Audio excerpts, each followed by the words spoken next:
Hi, woodsofodin here, and this video will be a rambling one.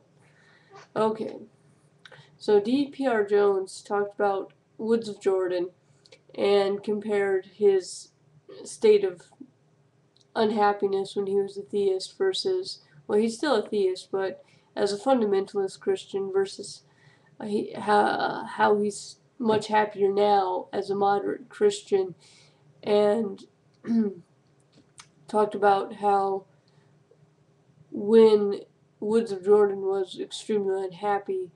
Well, actually, he showed a clip of Woods of Jordan talking about how when he was extremely unhappy and didn't have a friend in the world, he would cling to his fundamentalist beliefs in God. And hi, Cat, I know, I'm waiting for my iPod to charge. He wants to go in the basement. I'm waiting for my iPod to charge. He may jump up here. Okay, he may start playing with the blinds, don't you dare. Okay, you're being a good boy. So, I thought I'd talk about my unusual deconversion because I used to be a polytheist. And I would have to say, I'm not happier. I'm not. I don't feel it was a bad decision. It's not like I was happy and then I became miserable or something. But I'm not happier for having deconverted. That in and of itself is not a factor in my happiness or in some unhappiness. Fuck, this is the worst video I've made. Fuck. Well, you know what? I'm sick of redoing it, so this is the fucking take that I'm gonna fucking post. Even if I like fart and pick my nose and my cat jumps on me and fucking claws my fucking face off. This will be the fucking take. Okay. So, to make a long story short, what caused me to deconvert is I didn't have any evidence. I had synchronicity, but confirmation bias, right? I had feelings, and I still do have feelings. Lots and lots and lots of feelings. Feelings that correspond to God names. I mean, feelings, tons of feelings. But for me, my deconversion could be described like, say I felt like I had come home with heathenry, and imagine a person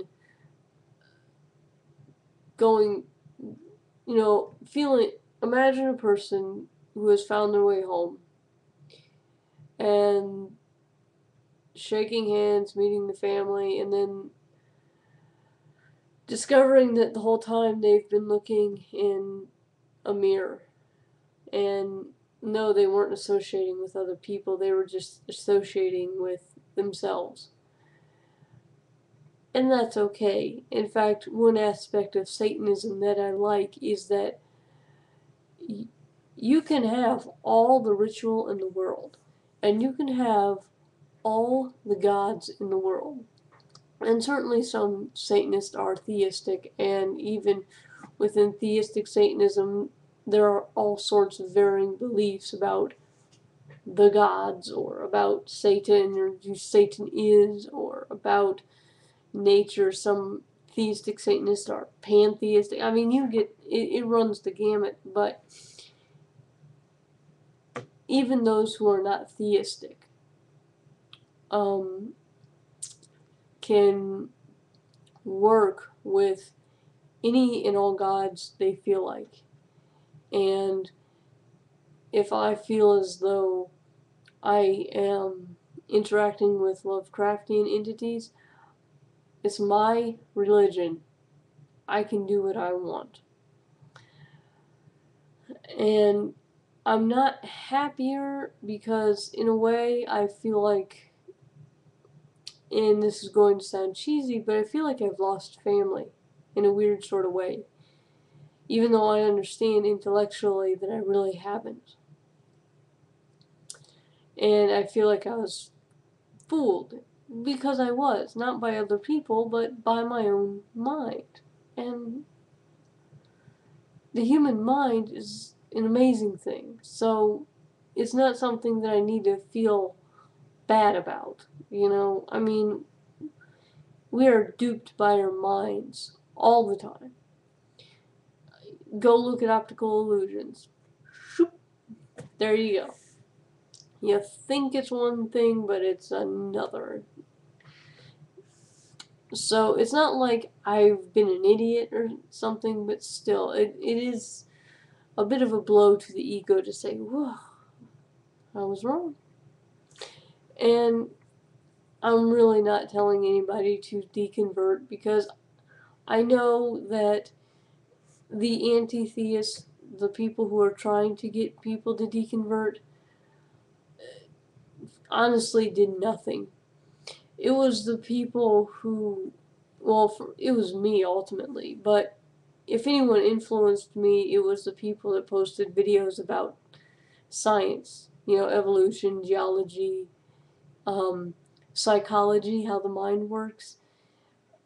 Posting actual information other than, here's why this belief is stupid and here's why you should deconvert. And we're like, okay, here's what's really going on.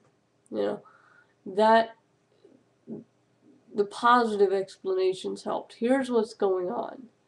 Not, you're being stupid. Because I was never a fundamentalist.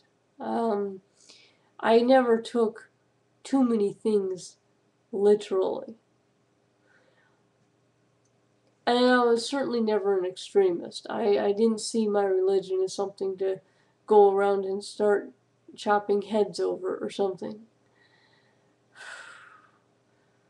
So, yeah, and one of my issues with a lot of people is that when I talk about this, when I talk about my unusual perceptions of reality, usually people get stuck in a false dichotomy.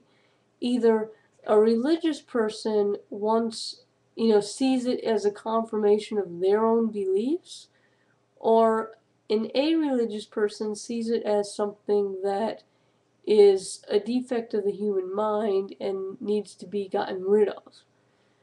This isn't everybody. Some people say, well, maybe it's elevated DMT levels or something. Cool, maybe it is. And it's not something to, be done away with or just completely embrace like it must be all true.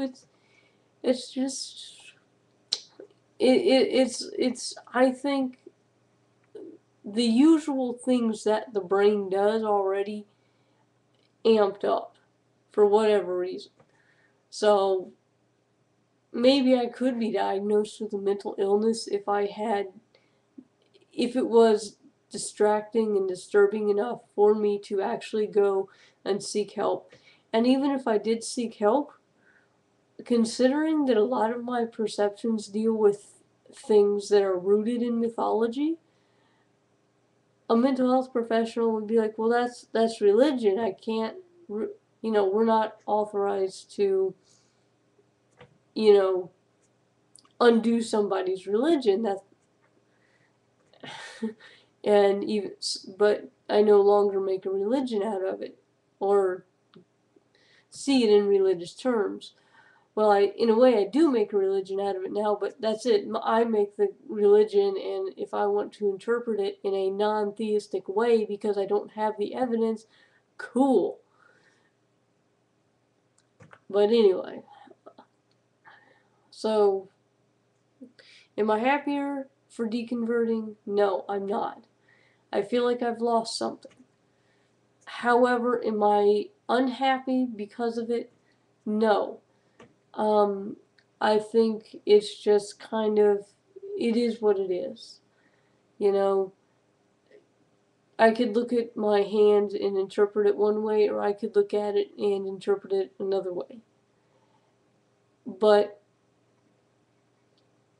it's, one interpretation didn't cause me a lot of happiness or harm, neither did another interpretation. So